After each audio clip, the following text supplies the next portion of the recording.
Yeah, okay.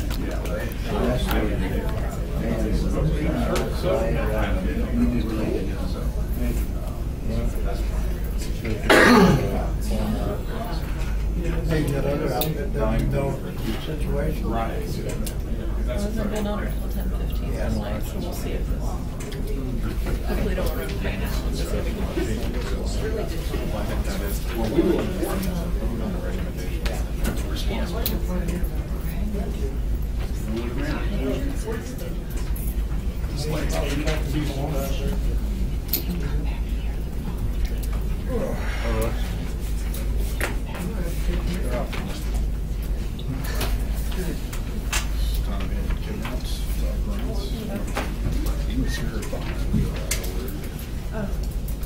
Court of Appeals is coming forward next week. Three justices. They are having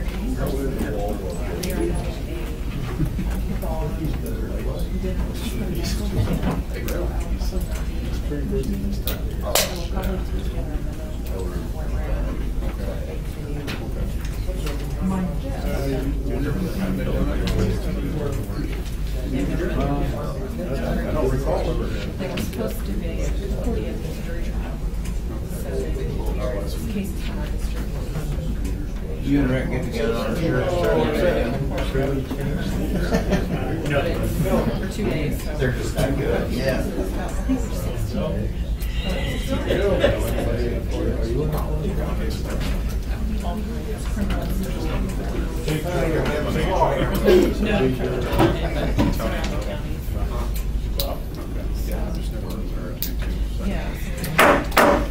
I think we'll go ahead and get the council meeting going this evening. Tom should be here, but we'll go ahead and get started being at 7 o'clock. Mandy, would you give a roll call, please? Bob Richard. Here. Lloyd Luttrell. Present. Kent Miller. Here. Matt Oddie. Here. Rick Brown. Yep. Tony Gingler. Here. Robert Peterson. Yep. Thank you, Mandy. Okay, we can stand for an invocation and the pledge of allegiance. Most gracious Heavenly Father, we just thank you for this day. We thank you for the cool weather that you provided today, and we also thank you, Father, for the excellent wheat harvest that we had. And thank you for the protection that you gave to all those who were involved. Continue to guide us and direct us and be with us as we make decisions in the best interest of the city of Beloit. We ask these things through your Son, Jesus. Amen. Amen. Allegiance to the flag of the United States of America and to the republic for which it stands, one nation, under God, indivisible, with liberty and justice for all.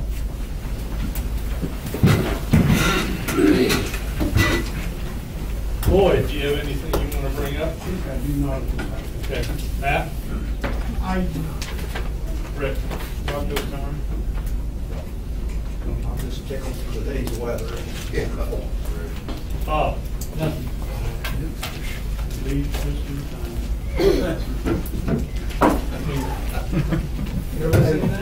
The gavel is returned. Right, I'll get that.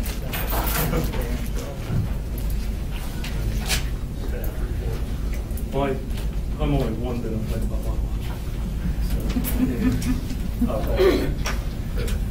We'll call the meeting, tonight's meeting to order. Okay, we'll call tonight's meeting to order, and then we have a revised agenda, and I'm not sure what's revised. Closed session. Okay, we've added a closed session this evening. Mandy, would you take a roll call, please? Oh, okay, we'll see. Staff. Okay. Katie, you got anything? No, not this time. Thank you. Thank you. Clint? One thing to start off with, and then is the bike signage. We have some folks here want to talk about that. I am not Chad Lorenz, as projected on your agenda. I'm Stephanie Simmons, representing Chad Moore Lorenz in the Wear NCK Coalition. We came to you guys probably over a month and a half ago to talk a little bit about bicycle safety and plan. Since then, we put together a plan and are asking for you guys to sign a letter of support to send in a proposal to Kansas Department of Transportation to obtain some bicycle safety signage, steel signs, and then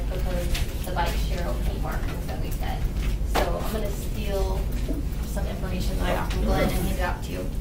This is the actual proposal that will turn into KDOT. And again, this all has to be approved by the state before we can do anything in terms of funding or volunteer help to do this. So you take those. We've labeled it out, and Chad and Laura have worked with both the county commissioners and quite a array of the community members who are using some of these pathways. So you'll see some of the proposed areas for the different sharrows on the top portion. When we get it counted up, we're proposing approximately 100 to 110 sharrow markings. That is the painted sign on your left-hand column. That would go down in some of these more major intersections of the city of Beloit. Again, these are just proposed. This is something that we would work with the city on to see where the highest frequency would need to be put. The second paragraph talks about 10 to 12 signs would be proposed on the main street intersections where the Highway 24 or Highway 14 entry points to the city of Beloit. That would then have the steel signage on the bottom left-hand corner that has been proposed, and this actual design was supplied by Bell Memorial. So they can do this in-house locally, and they can take it out of town too to get a better pricing on it, but they can meet all the measurements of the KDOT requirements with the high visibility signage. So this is what we'll send in with the letter of support. Glenn and Andy are in possession, as myself, of the letter of support that we're asking you to sign, and the county commissioners have already signed off on their support to proposing this project to see if we can get it approved, and then look at funding opportunities after the approval. Are there any questions? This wall would be on what streets? The wall where you gotta give 3 feet? On the signage, those will be on the main outer points on the entry to Beloit, and then we have a bigger scope. That bottom paragraph that says Mitchell County Safety Proposal on some of the roads that we'd like to see it on, such as Highway 9 and Highway 24, some of the different roads and county roads. So those would just be the signs, the steel sign posts. If you violate that, you'd be up for a fine. It's more of, no, it's more of an educational piece. And the piece that we're also proposing, and I've talked with Chief Elam for a little bit, and need to talk a little bit more with Katie about a potential ordinance if there was any capability of the law to enforce the sharrow markings in town. There are a lot of other communities across the nation that do that. It helps the law enforcement kind of keep bikers from just riding willy-nilly all over the roads, which we see a lot in the city of Beloit, I think, right now. So maybe we could come up with an ordinance, but the primary proposal that we're doing is the signs and the sharrow markings and paint. Just awareness. Yep.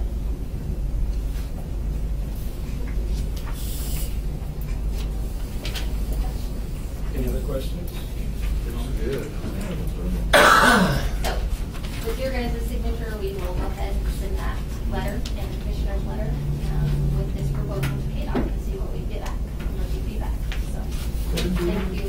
Do we need a vote on that tonight, Glenn, or is that something we can just? Are you actually asking for approval to sign the letter? Is that what the Yes, intent was? Yeah, that's they need that. I would make that motion. It's been moved by Councilman Audi that we approve signing the letter to KDOT, and second by Councilman Miller. Any further discussion?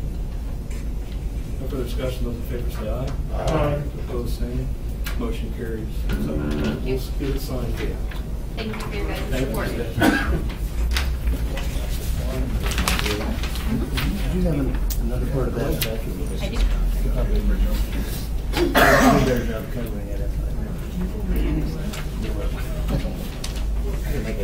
I was going to ask if you would please address the sirens.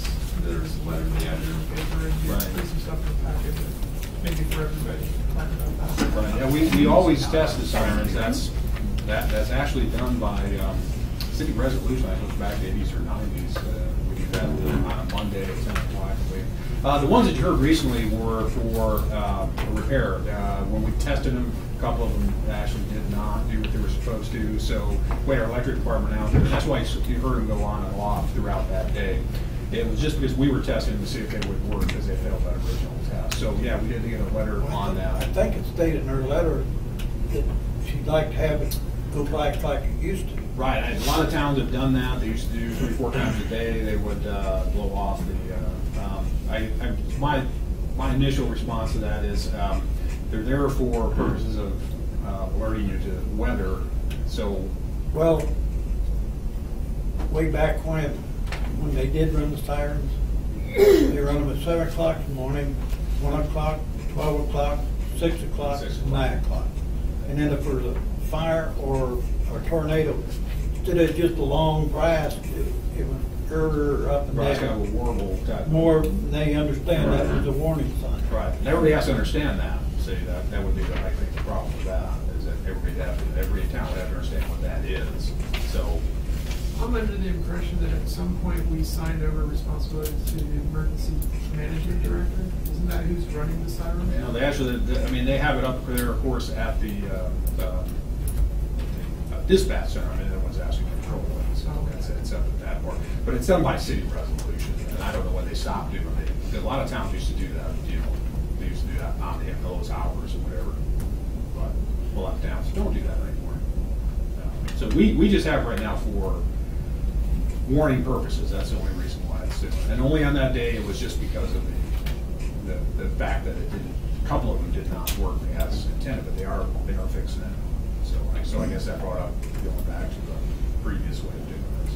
So what actual day you test the first Monday? It's the first Monday, yeah, at 10 o'clock. And that's all? That's it. Every Monday, isn't it? First and First and third. third, sorry, first and third, yeah. So it's not every Monday, yeah. Okay, you're right. First and third. Is there any way that we could maybe have something in the paper, or maybe have us go together with Rick Horn as far as what the legalities are of that siren?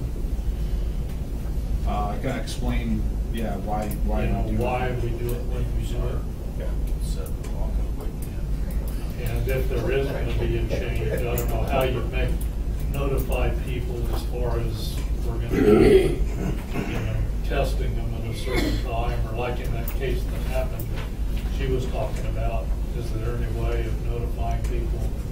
I mean, I realize all you'd have to do that day was look out the front door and you'd see the sky was blue and there probably wasn't a tornado. Just to keep everybody. I think that blowing it up and down, you know, it's hard to just keep it going. Like times then, when the warning's over with, then they play a long blast. That's what they use. Yeah, the other part of that, nobody does the all clear again, because you're taking the responsibility then, because when another storm comes in and you've done that, then you've really created a problem there that is gonna really open you up to liability. So I don't know anybody who does an all clear anymore, because you don't know what's coming over the horizon. Very hard to predict in Kansas. So that went away a long time ago, as far as emergency services go. But, yeah, It's a liability if you get blow it Yeah, if you don't. a solid blast, and then everybody thinks it's just a practice. Right. Well, Liability there too. I think in today's age, between TV, cell phone, whatever, you can't get a storm working, you got a problem. And they tell you when it's over, when it's not. Well, yeah, that's one of the, in the sirens that we have are for people on the street. That's what they're for. They're not really for people inside. I mean, you may hear it, of course, inside, but it's really to warn people out who are outside because there's something coming that's in the danger. That's what they're all about. But you can use it and set it up any way you want.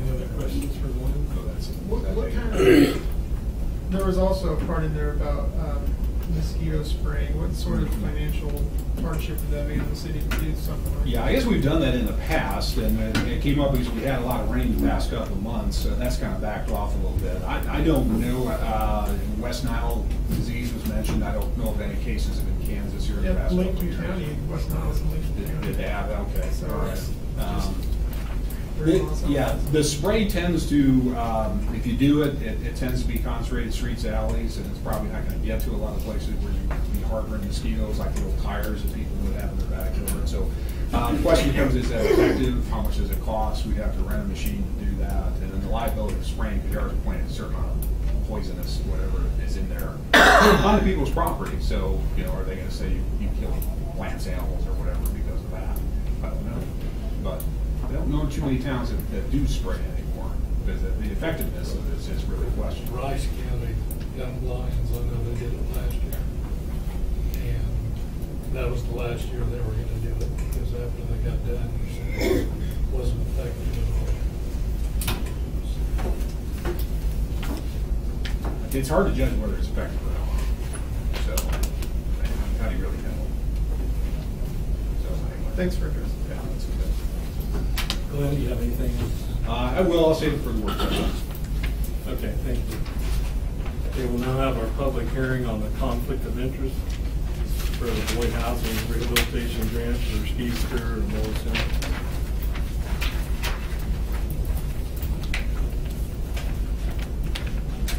Hi. Hi, how are you this evening? I'm good. Thank you. This is basically just a formality because Steve works for the city of Beloit.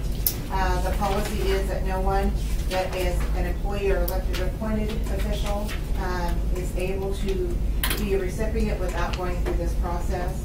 The same with Lois Emerson. Ruth, her sister, was appointed to the housing board, so both of those people have a perceived conflict. And so we're going through this is just the public hearing to present that and get any comments on those two people being recipients of the project. Does anyone have any comments? Do you see any problem with it? It happens. We run into it a lot in small communities where a councilman's dad or, brother or sister may be eligible, and it's just, we go through the formality and send the paperwork into the state, and then they come back and say, go ahead, go forward. Could you speak to the process of how you choose who gets in? Into the project? Is there a preference given to people? Well, way back when, the city actually adopted a housing board, or appointed a housing board, and we put together a housing plan. The city approved that plan. The applicants were received based on a point system to start with. Those that returned them, there was a point system that was assigned to those. We received 23 applications that we assigned points to, and they just fell in line based on the points that they were awarded. I didn't bring that point system with me tonight, but that's how. But they're on the top of the list. Right. By the way, the Right. policies for it. Yes. Is that point system what they need to be done, or? No, it had to do with different things like the income of the household, the makeup of the household, whether they had children, were handicapped, elderly. One of the weighting point systems was whether they put in a pre-application when we did the grant originally, and that's what helped the city get it, or committed to funds to help with the project. The city in their grant application had a $40,000 match, and so what we had to be sure is that we got those people that had pledged that match, that we get those houses done. And the Careers were one of those, in the fact that this is a rental house and they have to pay a portion of the rehab costs. What if it's a rental house and the individual owns the house? His income and everything too?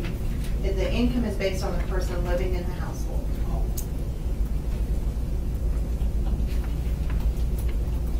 Did I answer that? Yes, yeah, thank you very much. I think it's. Any other questions for Carol? Do we need to vote on this plan? No, it's just a public hearing. Okay. Yeah. I'd Okay. say if they meet the criteria, I don't have a problem. And it's just basically just for any perceived conflict of interest for the public to be made aware of it. Okay, thank you. Next item on the agenda is the public hearing from the Porterhouse Apartments and Bird.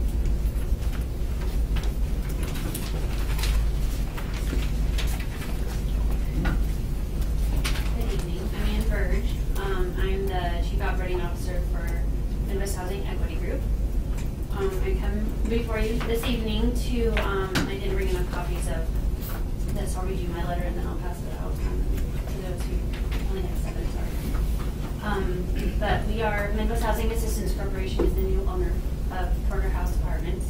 And we are coming in front of you this evening to ask for your approval. It currently is designated as an elderly property, which is 55 and below. We've been struggling for a number of years with the occupancy. And so we would like to ask your permission to move it back to a family property. So, to whom it may concern, Midwest Housing Assistance Corporation is pleased to announce the Porterhouse Apartments are under new ownership and management. We assumed ownership in October of 2014, hired Wygand Omega Management out of Wichita, Kansas in November, and retained on-site manager Kevin Mickey as our leader. Mr. Mickey has been an integral part of rebranding of the Porterhouse, and we are very excited for the future of the historic community. Porterhouse Apartments completed its adaptive reuse in 2014, turning the historic Porterhouse Hotel into 30 affordable housing units, serving elderly, low to moderate income individuals. Since the rehabilitation, the Porterhouse Apartment has struggled to maintain the elderly population, converting to family in 2007 and reverting back to elderly in 2013 under the direction of the prior owner. As occupancy continues to struggle, Midwest Housing Assistance Corporation would like to request to the City of Beloit to change the designation to family again after significant research from the management team shows this would increase occupancy. We are currently at 50% occupied and receive calls weekly for those individuals under 55, the age of 55. Which I believe Kevin got another call just today for a future teacher. Is that correct? Yes. Our projections indicate that Porterhouse Apartments would be at 90% occupied by the beginning of the 4th quarter, which would maximize benefits to the residents and the community if this designation would occur. And I'm happy to answer any questions. I'm assuming you're not going to be kicking out any elderly disabled people. No, everyone that currently is living there will stay until they are great. I'm all for it. on their treatment. So. Is this still income based? Yeah. Yeah, I think it's a great deal. Cleaned that place up. Kevin's done a great job of rebranding it in the community, so I really give all of the kudos to him because he's really done the labor. Elaine, can you get this on the agenda for the next meeting? Yeah, what exactly do you need? Do you need a letter for us to sign off, Yeah. a resolution or something? Just a letter Just a letter? that support saying the city will approve it to be Okay. back. All right, we'll do that. The elderly that are currently living there, are they happy with the idea of kids running around? Well, the Or apartments are. Maybe I don't understand what you're... No, that's a very valid question. The apartments are 1 to 2 bedrooms, so there probably won't be, it'll probably be more single individuals, or maybe a single person with a child, or 1 or 2.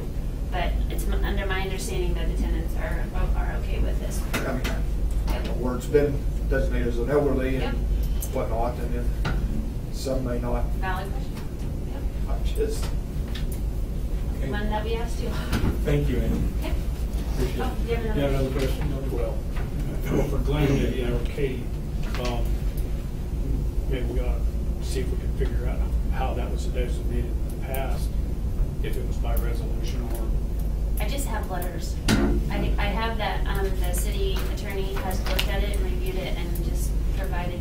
I don't think anybody's ever come to the council before. I think they just wrote it to the city. Well, you did, yeah, I was just saying nobody did in 2013. I know that. So I have those Before. past letters that I can give you a copy of if you'd like, and then you can kind of maybe look in your files to see what you have. That I brought all of that with me. Any other questions? Thank you. Thanks for coming. Thank you. Next item on the agenda this evening is the consent agenda. in the June 16th council meeting, and the appropriation 7A, and the hiring of Greg Keeson for the fire department. I so moved. It's been moved by Councilman Peterson that we accept the consent agenda. Second.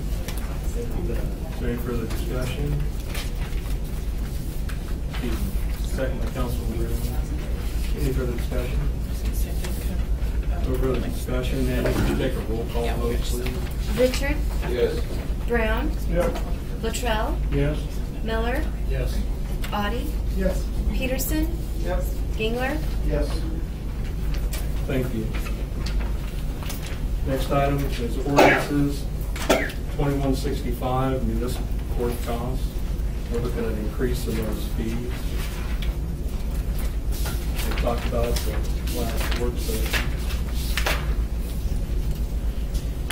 Any questions for staff? Mr. Mayor, I move that we approve resolution 2015-15, which would raise the, that's, scratch that, that's the wrong one. See, I'm not the one. Yeah. 2165. I move we approve 2165, which would raise the municipal court cost to $100 court cost. It's been moved by Councilman Audi.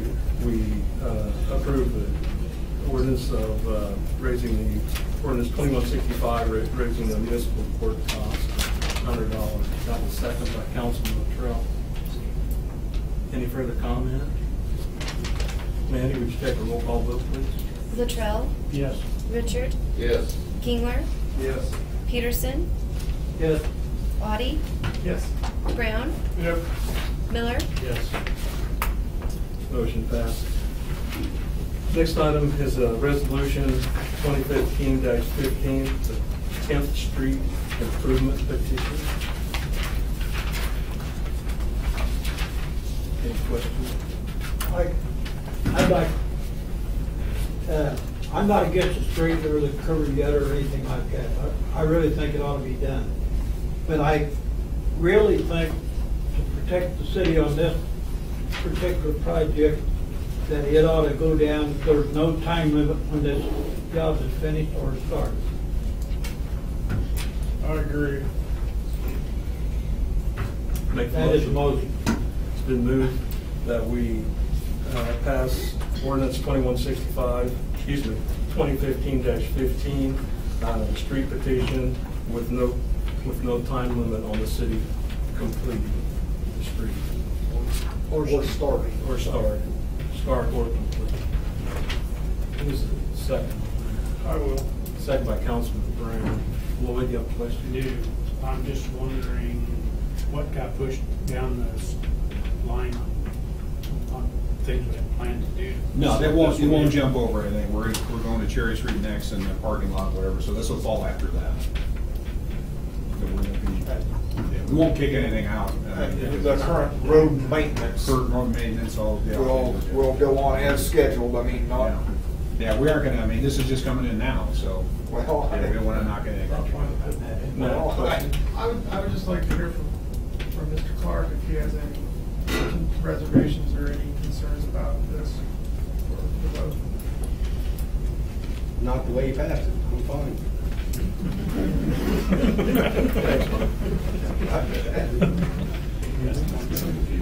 Any other questions? Manny, would you take a roll call vote, please? Richard, Yes. Gingler, Yes. Peterson, Yes. Luttrell, Yes. Brown, Yep. Audi, Yes. Miller, Yes. Thank you. Motion passes. Next item on formal action is the housing bid for the housing rehabilitation CDBG.